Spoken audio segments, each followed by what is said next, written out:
Hello everyone, in this video I'm going to show you how to change email on Telegram. Actually, it's very easy and quick, but you need to watch this video until the end so you won't skip any important steps. So first of all, you need to open your Telegram application on your mobile device.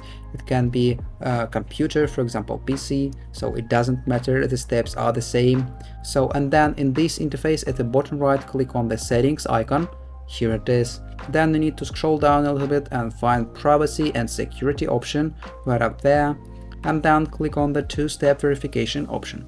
Here it is, and then you need to enter your two-step verification password to access the next steps. Then click on the next button at the top right, and after that you will see three different options. You need to click on the third one option, change recovery email.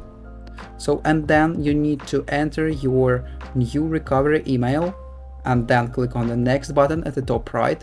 Then you will receive a message with the verification code on your new email address.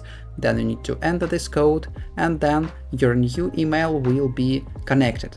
And that's all, and that's how to change email on Telegram. If you found this video useful, leave a like and subscribe to the channel. Thank you.